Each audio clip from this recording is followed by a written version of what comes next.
Hello, everybody. This is the Brett Davis podcast coming to you from Coronado, California. We typically are on during the week. We typically don't do a Saturday show, but there's some things going on that I thought were something we should talk about with some community leaders and people that I have a lot of respect for.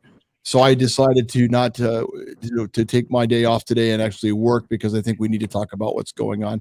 I'd like to say thank you, of course, to Lucky Morales, who's on the show, who's a community activist, of course, in National City, and MTO, both two gentlemen that I have much respect for. And we probably agree on more than we disagree with. We have some disagreements, but we have more agreements more than probably anything. And that is community, safety of communities. So thank you guys for joining us.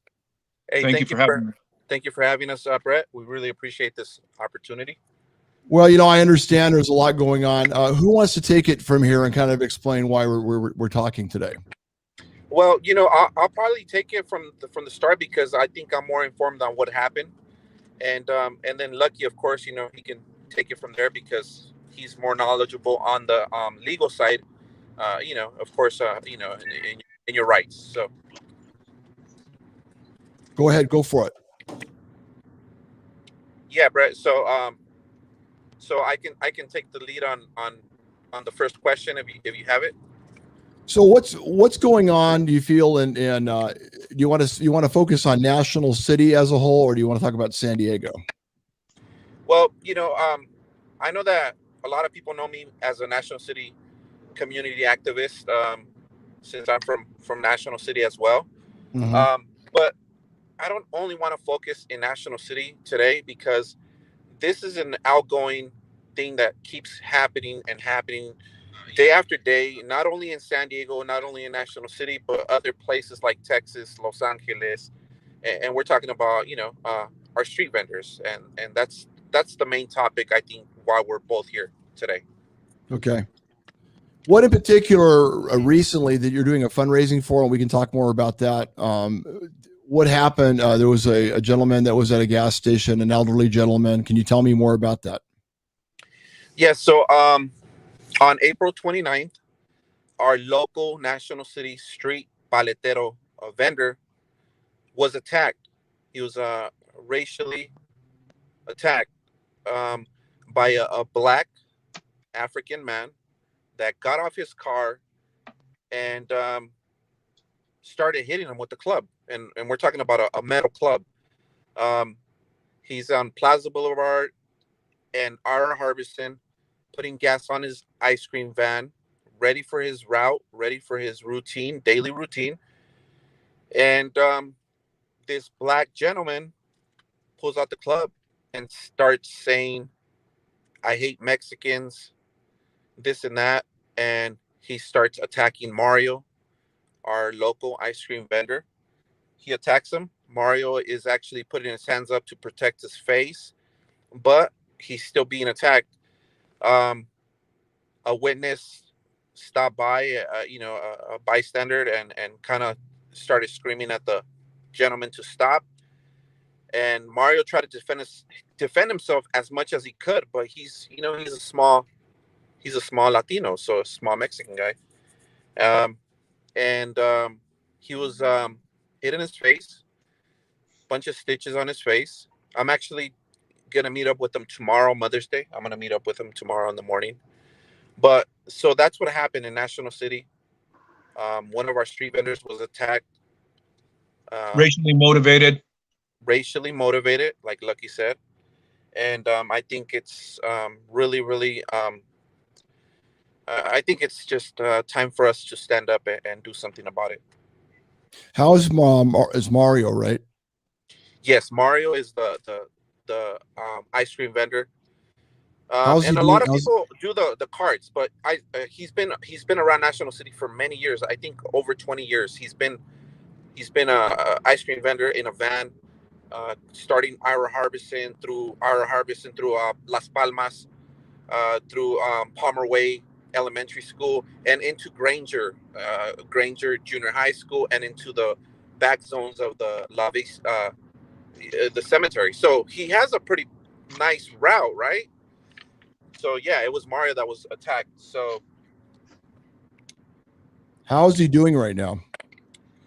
Well, as a lot of people may know, ice cream vendors do not have medical insurance. How's he doing? He has stitches.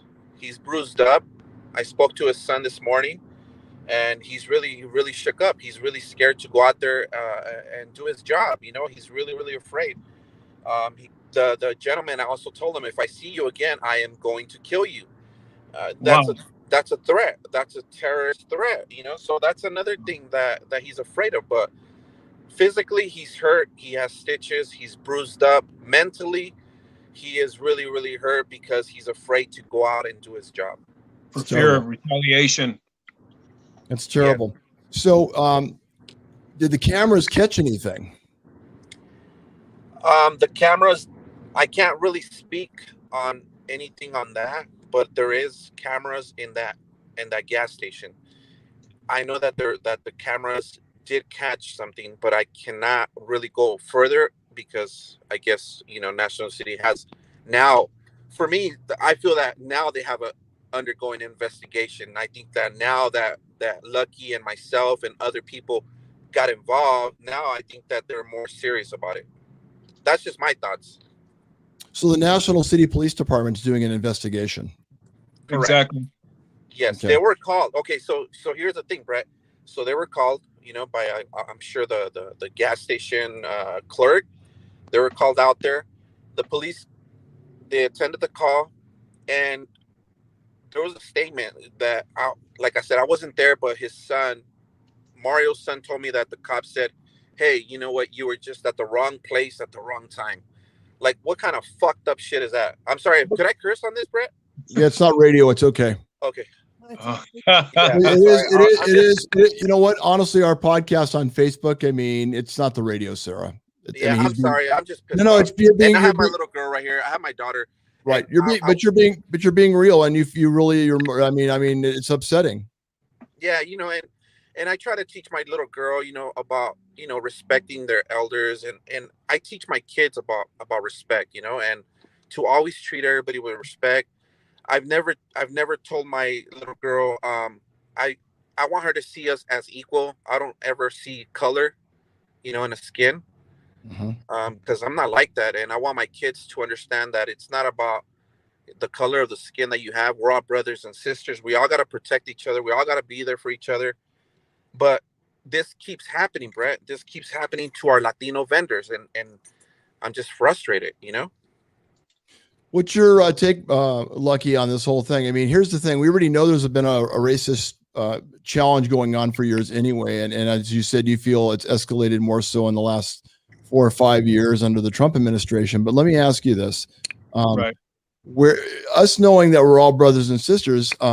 Why is it that we're still having this conversation? I mean, and we talked about this earlier, the late 60s was a lot of turmoil. But right. Now, I mean, what we're seeing now, it's ignited more. Is that because of social media and because of all the media coverage?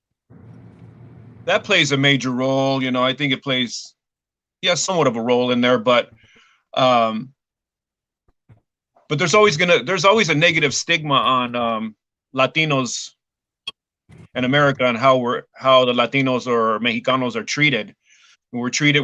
It's 2021 and we're still being treated like second-class citizens. I mean, how can you be in the wrong place at the wrong time in your own community? That doesn't make any sense right there. That sounds ridiculous, And in our communities, the police treat us different, and we see that there's a difference between the way that we're treated and people in the white communities are treated, or as we're saying it nowadays, white privileged communities, and I have a lot of followers that come from all walks of life. And many of my followers are of the Caucasian persuasion, and they say the same thing. They say, you know what? I feel sorry for your people because the police don't treat us like they do you guys in your barrios, in your black neighborhoods and stuff like that. So, we see this too. You know what I mean? They see that we are being treated differently according to the way, the color of our skin, tattoos or whatever, man. It's just, I don't know. It seems like racism nowadays is alive and well, and its heart beats strong. Well, we're older now, and we've experienced a few things in our lives. We have family. We've had people come and go that we love. How do you feel that? Because we're all different at this point in our lives. I mean, yeah, we have our wisdom and our knowledge and our beliefs. How do you Right. feel? How do you feel we can solve? An MTO said it the other day. We need solutions. We already Right. know there's a problem. Well, what is the solutions? What are we going to do to find the solutions? Because we keep talking about the problem. The problem's not going to go away. What is the solutions? Go ahead, MTO. You got something? It's a tough one. It's a tough one. Me from being from the streets, me being involved with not only the inside of the politics where I'm talking about prison. There's a whole difference. Like I want to put the streets aside from the politics inside prison. What is the solution? Is the solution going to be for me to put a bunch of street soldiers out there in the streets and start a war? That's not going to be the solution, because that's going to create more problems. It's going to create more racism.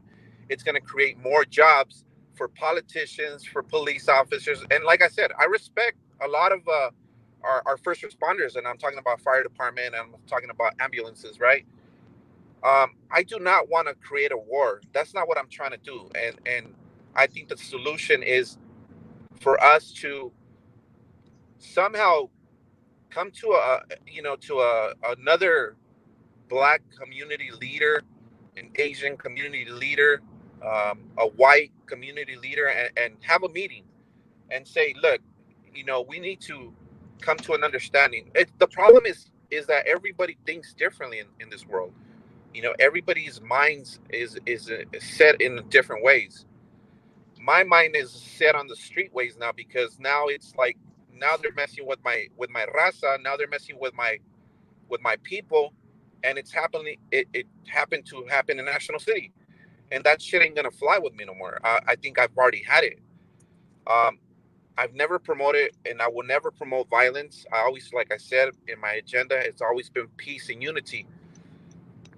I think that the solution is getting all the leaders together and having a meeting and saying, hey, look, we need to come up to an understanding.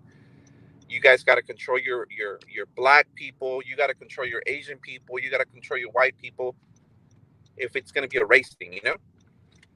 I don't know. Those are just my thoughts, because I do not want to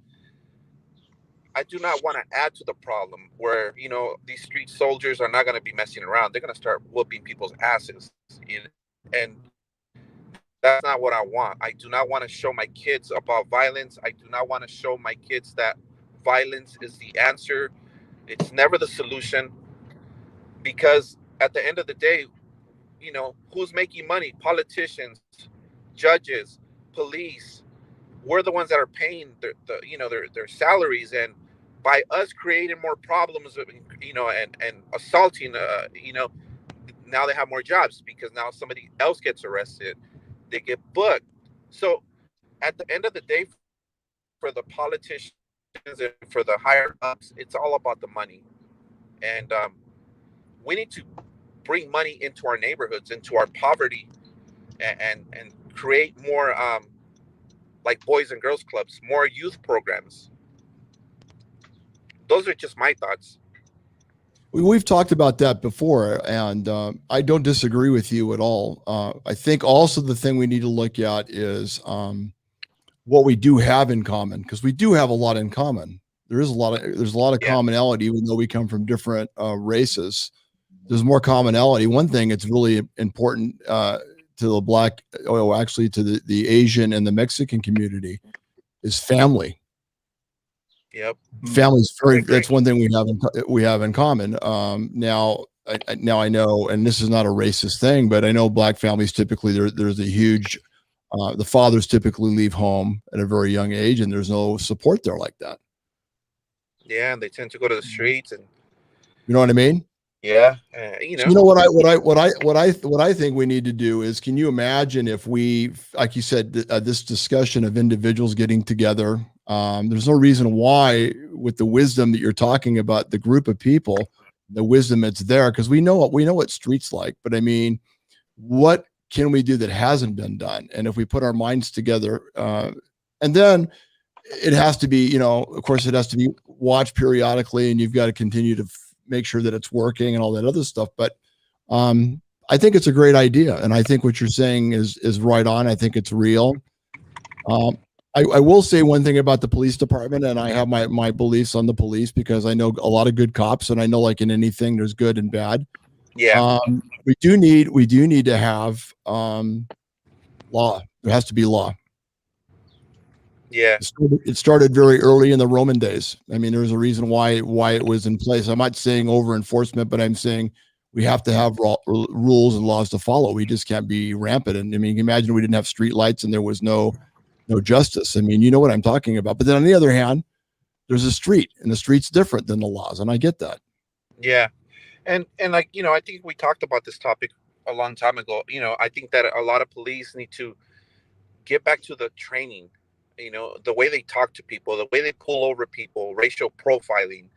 They need to go back to that drawing board and to really, really discipline their officers if they're not doing a job. Like we all have rights, and Lucky knows more about this topic, because he sees it on the daily, where cops pull over a Mexican, cops pull over, suspicious looking Mexicans. Lucky, talk about that, because you see that on the daily. Oh, there's definitely has to be transparency when it comes to how the police do their things, and accountability, how they conduct themselves in the streets. Because I see a lot of civil rights violations, and I see a lot of police where they'll create laws as they go along, and they really get a kick out of that, because they take advantage of that, because they know that the person or the subject that they're doing this to, they don't know about their constitutional civil rights and stuff like that. So they're easy prey. So that's why I go out into the community and I educate my brown people on how to know their rights under the Constitution, especially the First Amendment, the Fourth Amendment, and the Fifth Amendment is the best shield of defense for the brown people, as the ones who patrol our barrios, work in, the police that work in our neighborhoods. Because the police that work in our neighborhoods, in the white privileged neighborhoods, they don't really have to worry about so much about what the police do and how they act. But in our neighborhoods, they take advantage of us, and with the racial profiling and the brutality and stuff like that. In our neighborhoods, the police patrol our neighborhoods while wearing hypocrisy on one sleeve and racism on the other. So I'm out there in the streets doing what I can, and my weapon that I use is my cell phone, and I record them and I document how they conduct themselves, and any discrepancies or anything that I find, I turn it over to the higher ups, to their supervisors, the chiefs, and stuff like that, because there has to be accountability. They have to learn how to conduct themselves in a professional manner. They can't just bark unlawful orders or give or bark directives that has no merit nor warrant to it, and they have like that really bad habit of doing that in our brown communities. And you think that they would learn their lesson after the George Floyd incident and all the other shootings that are happening with cops on Black folks, but it seems like it hasn't reached a lot of these other agencies and stuff. They're still behaving like tyrants, and they display retaliatory behaviors and stuff like that if you try to get them caught up, or you try to get them in trouble or discipline and stuff. Like, they actually really do retaliate. And so I always warn my people, I always tell them, always record the police, always record them. Don't ever allow them to say, you can't record me, put the phone away. No matter what the circumstances is, always record the police, always tell them. and to memorize your First, your Fourth, and your Fifth Amendment rights, and learn the law and learn what can keep you from getting hemmed up for nothing. So here's the thing that comes to mind. Now, maybe I'm old school, but I was always told when a cop tells you to stop, you stop, no matter who you are, right? You don't run, you don't go into your car like you're going to get a weapon or whatever the reason. And again, but to let you know, by the way, exactly a year ago of Wednesday, I was pulled over with my 12-year-old daughter in San Diego at gunpoint with about 20 cops and dogs. Wow. I don't know if you knew about this.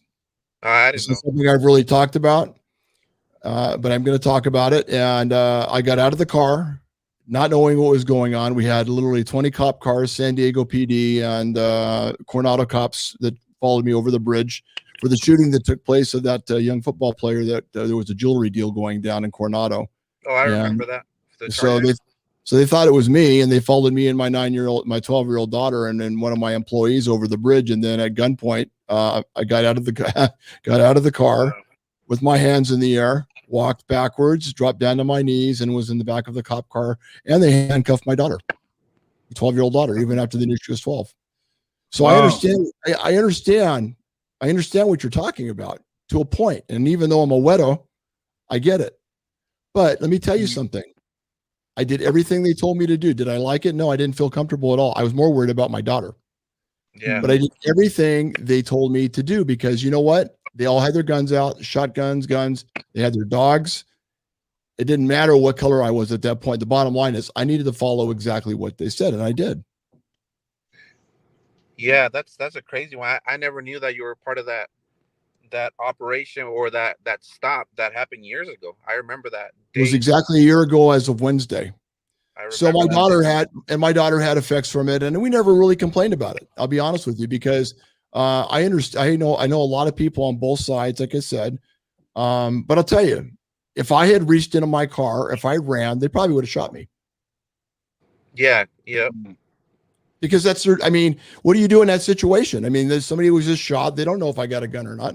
They don't know if I'm legit. So my point is, a lot of these things that are happening, how many people are not following directions? Do you disagree with following those directions when somebody pulls you aside? Now, I understand the hostility because people feel like they're being targeted. Mm-hmm. I didn't know why I was being pulled over, but I did what they said. So is it different because maybe I'm not black, and maybe, by the way, my family is from Jalisco, even though I'm a Wedo. Yeah. But my point is, I followed everything they said. So what do you do in those situations, Lucky? What do you guys do? The same thing you say, follow their directions, but at the same time, pay very close attention to what they say, because, they'll try any angle that they can to try to violate your rights. You have to listen very carefully, learn, just know your rights. That's number one. Know your rights, listen to them carefully to see if there's any, they'll try, they're police officers. Their job is to arrest and to arrest, detain, and then to start you into the process of incarceration. In our communities, they're not our first responders. They're not our heroes. A lot of people, that might sting a little bit for a lot of people listening to that, but they're not our heroes. Our heroes are the Brown Berets National Organization, Chicano grassroots organizations that work to help Chicanos to better themselves in our communities. Fire, EMTs, those are our heroes, our first responders. Our military. The ones that are trying to look to see if the cops work off of, when they look at us, they work off of assumptions and preconceived notions before they even know if we're breaking the law or not. They're just rolling up on us. They look at us and say, oh, that guy looks like a criminal. That guy looks like a gang member. Looks like he works for the cartel. As a matter of fact, he looks like he's in here in this country illegally. Let's go and hit him up and see if we can put him in a pair of cuffs and send him on his way. So I was put in cuffs, and I was on my way to the police station. I thought. A lot of these times when people are pulled over in National City or Logan or Shelton, or there's no probable cause. They always say, oh, you know what, Exactly. your tail light is broken. There's never a probable Exactly. cause. Exactly. I still don't know why I was pulled over, by the way. Yeah, that's what I'm saying. They always make an excuse like, oh, your tail light was out. Mm-hmm. You know, that's not probable cause, as in like that's for me, that's an excuse. If you're a fourth waiver, of course they can search your vehicle. They could search anybody in that They vehicle. have to prove that first. They have to prove that first. But Yeah, they'll. I've seen them violate people's rights where they'll pull somebody over on a minor infraction, a tail light or something busted, or and they'll start questioning the passenger, which they have no business doing because their scope of authority begins and ends with the driver. driver. The passenger and everyone else is insignificant to the stop. And I try to educate my raza and people about that. Do not talk to them. Don't say anything to them. Their scope of authority begins and ends with the driver. And a lot of police officers, they have this habit of asking you, where are you coming from? Where are you going? That's none of their damn business. Where I'm coming from, where I'm going is none of your damn business. Here's my documents. Here's my license, proof of registration. Everything that you need is on there. Don't ask me no other questions. Number one, never answer any questions. I don't answer questions, officer. Where are you coming from? I don't answer questions, officer. Where are you going? I don't answer questions, officer. Is this where you live on your license? Everything that you need is on the license, officer. Do your job, give me my ticket, and let me be on my way. So let me ask you. Baby. Let me ask you this, okay? Because I'm playing devil's advocate a little bit here, and again, I've been on that side a little bit too. Right. So you're what's reverse the roles? You're a cop, which you're not, of course, but you're both cops. You're in this situation. How would that change the way the job's done? If you were both in law enforcement, how would you do it? Like you said, in a professional manner. You took an oath to serve your community, to protect and serve, right? And to uphold the Constitution of the United States of America. I think it might make a difference also. I don't know if who's talking, but I see some MTO. Is it you? He's moving kind of slow. You there? Well, we're losing you, MTO. Getting a little reception challenge. Oh, sure, yeah. How about now? Still the same. Better.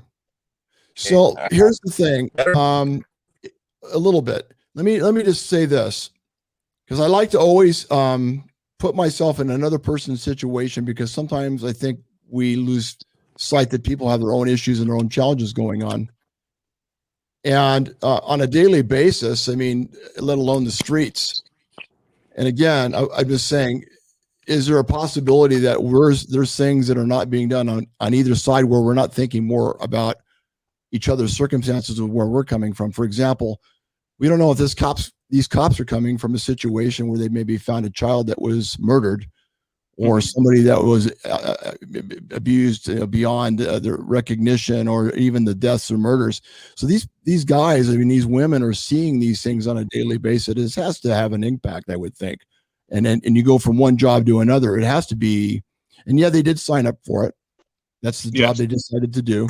But it still has to have an impact, I would think, doesn't? Would you think? Most definitely. There's a lot of police officers that suffer from PTSD and depression, and they have a very high divorce rate. And some of them resort to domestic violence. And, but when it comes to policing, they sometimes have to put all of that aside and to remain focused and to remain professional. There's a lot of good police officers out there. I've met police officers that 100% support my cause and what I do, especially when I was doing that Barrio Unity walk every Sunday for 17 years from Chicano Park to National City. I'd get a lot of police officers that approach me as if I was a celebrity, asking me to sign something or even shake their hand, and I know that there's a lot of good cops, but unfortunately, because of the thin blue line gang, a lot of these good police officers are afraid to hold the bad police officers accountable for their lawlessness. So therefore, that puts the good police officers in the same category as the bad police officers. They're all, as long as they refuse to cross that blue line in order to hold the bad police officers accountable for their wrongdoings, then they're all going to remain in the same bunch as being bad, as far as the way that we see in the communities of color, if you understand. One thing I will say that I think that we can no longer not talk about any of this, because it's got to a point where it's festered and it's become more than infected. It's almost like time to amputate to a point, because now you can't save what's going on. But there is a case and a point that I think MTO brought up. I think there's something that has to be done with the different groups in National City coming together at some type of function or meeting. A peaceful, quiet meeting doesn't have a lot of people. It's very private and real. And if I can help in any way with you guys on that, I would love to do that privately, because we don't want any media to be really involved in that meeting.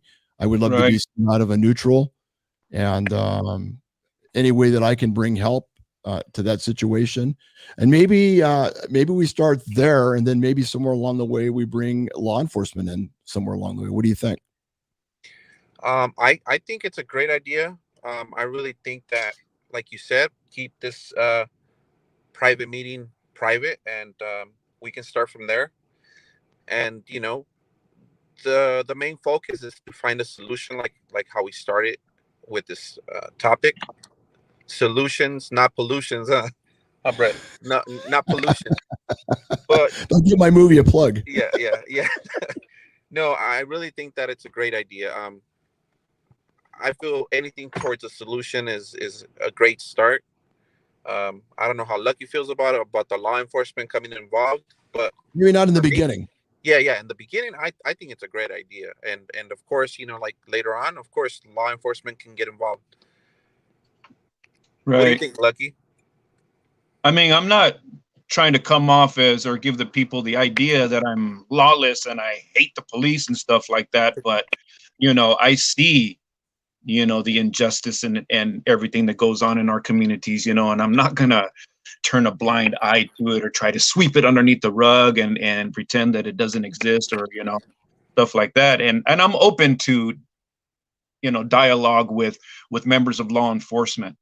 And I have done that. I've met with Chief Jose Teles right there for National City PD, and me and him have a good connection. Oh, he's a really good guy. Yeah, he is a good guy. And the chief before him, Chief Eldolfo Gonzalez, was a good man too. Very fair, man, straightforward dude. He never acted like when we would meet and we would collaborate, never acted like a cop towards me. He was more like a friend, like an amigo, you know what I mean? Never any ulterior motives with him. And same with Chief Thales, good people. Like I said, I've met good cops, but they need to, maybe more body cams would work to keep these cops, in check. And knowing that they have these pieces of equipment on, they know that, okay, I have to conduct myself in a professional manner and treat everyone with respect, no matter what color they are, with dignity and kindness, and be professional and non-biased, So, I'm open to having some type of dialogue with members of law enforcement in order to make it more, maybe like a crash course or a refresher course on cultural sensitivity and awareness. Yeah, I think so. Does the National City Police have a citizens group at all that you know of? No, I can't respond on that because I don't think so. I don't know about it. I haven't heard about it. If they do, I haven't heard about it. So what we need to do is, by the way, I do agree with the body cameras. I have no problem with those at all.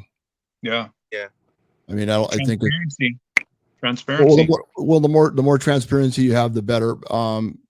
But I do believe that we're onto something. I think we need to keep chipping away.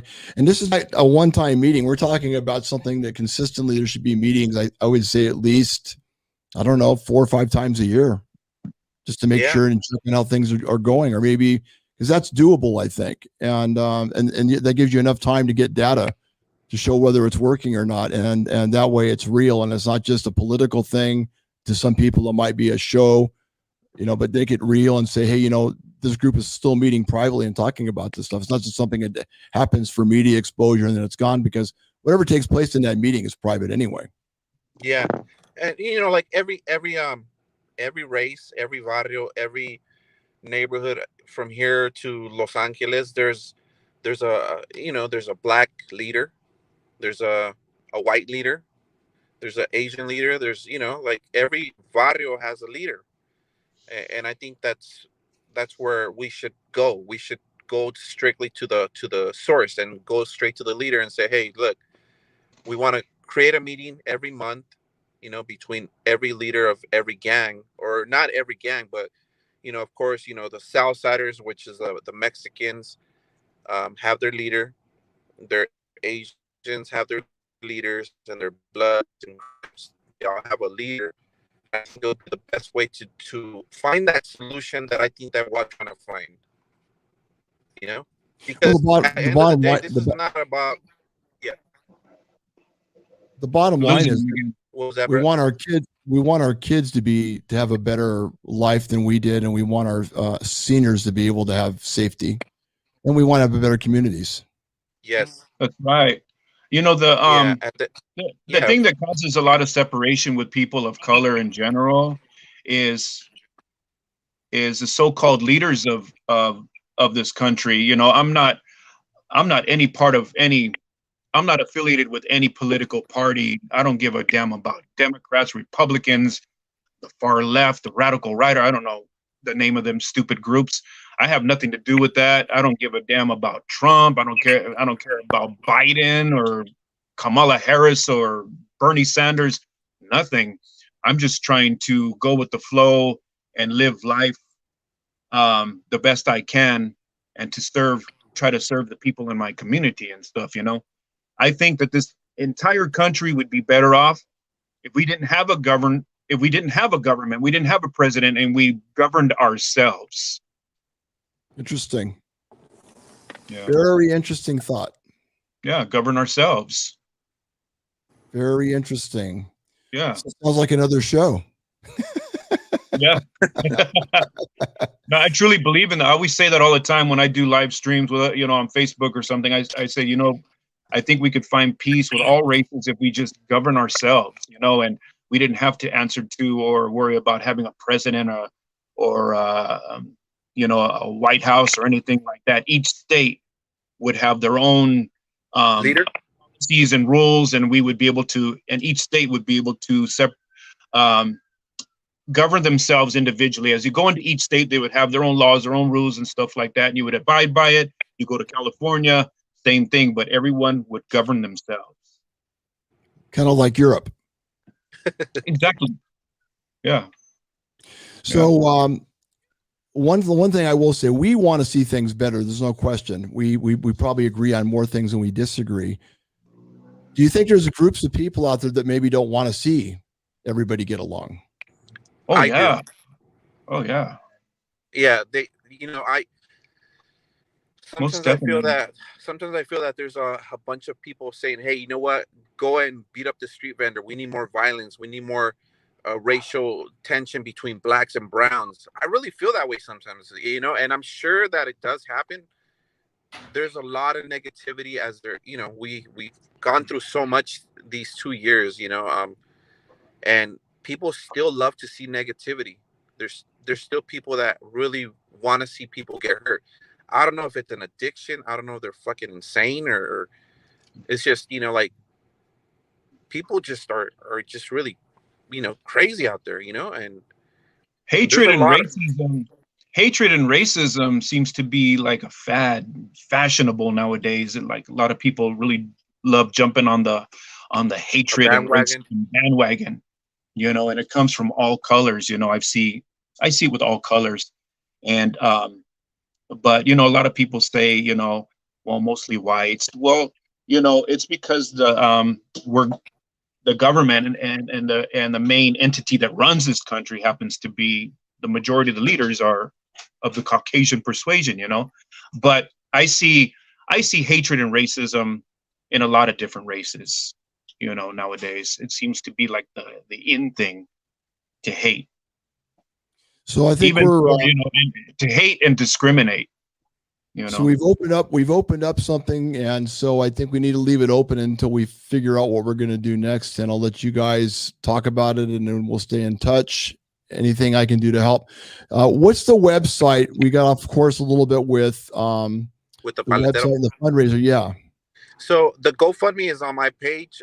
It's for Mario. If this is on your live, I can put the link, or I can send you the link. Sure. I'm not running it. It's my girl cousin. She's running the GoFundMe, and it's been amazing the support that this paletero has got. Sure. She opened it yesterday at a $1,000 goal because the medical expenses are $3,500, right? And I told her, you know what, you got to open it a little bit more. Like, you got to put the goal at like 5,000, because like now the media wants to get involved. And I got in a hold of a couple of news stations. Good. So right now the GoFundMe's are, I think it hit $4,000 right now. And really? Yes. So, and like I just got a text right now by Telemundo that they want to do a story. And this is important. We, like you said, we got to keep this open. This topic has to stay open. We can't sleep on this no more. We got to keep going. And like, we all have families, we all have jobs, but we really got to stay on top of this one. We got to stay on top of protecting our street vendors. Not only our street vendors, but protecting our elderly and protecting our youth. That's very important.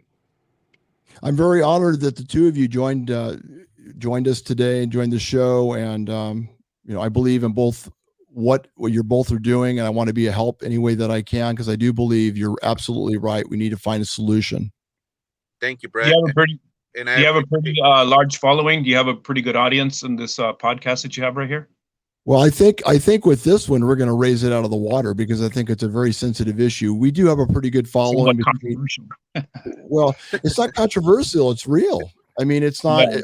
One thing about our show is we talk about real things. We don't talk about foo-foo things. We want to talk about things that are not really being talked about in the media. I want to be more about peace and more about finding solutions. And we can blame everybody under the sun all day long, but the bottom line is that we're spinning our wheels at that point.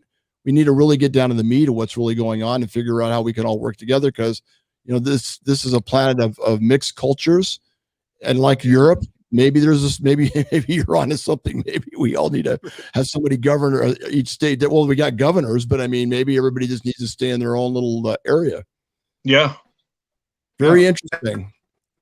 I don't know if I agree with it, but I'm going to be thinking about it tonight. Well, if you do think about it, when the early settlers, before they even established, when they were when the Europeans came and they started, establishing their own pieces of land and stuff like that, they were governing themselves. There wasn't a president. There wasn't any rulership over them or anything. They were trying to escape that, so they could have freedom, and they could have, they don't have to follow anybody else's lead, or absolutism or anything like that. They were governing themselves in the beginning before someone said, hey, maybe we should have a president. Or maybe we should have somebody run the 13 colonies or something like that. People were governing themselves. Maybe you should go back to that, and we'd be able to live in peace and harmony and all that happy stuff. People are very powerful, and we have to find a way to work together. Lucky Morales, MTO, it's been an honor. I look forward to staying in touch. Thank you, brother. I'm here for you guys. Whatever you guys need help with it. We may not agree on things, but you know what? We'll find a solution. And thank you, Brett, for taking this Saturday to go into your job and doing this. And I just truly appreciate you for doing this today. It's been a long time since I've seen you last, Brett. Yeah, it has been a lot of things have happened, and I look forward to getting together with you guys one of these times and figuring out how we can work together and see if we can heal this problem. That'll work. God bless you guys. Same to you. Take care of yourselves. Lucky Morales, MTO, thank you so much for being on the podcast. I want to thank my sponsors, Attorney King. You see him everywhere. Anybody wants you like Attorney King? I'll get you a hat. They're beautiful hats. Of course, Saquon Casino Resort and Spa. And of course, Indian Motorcycle of San Diego, the gym, and George Jackson and all he does. And of course, IB Fitness. Look forward to seeing you guys. I will be on a sabbatical with my daughter, and we'll be taking a little break from the show, but everybody take care. Yeah, 1 week, Sarah might take over and surprise all of you, and she's the boss anyway, so that's okay if she does. Everybody take care. Enjoy your families. Enjoy your friends.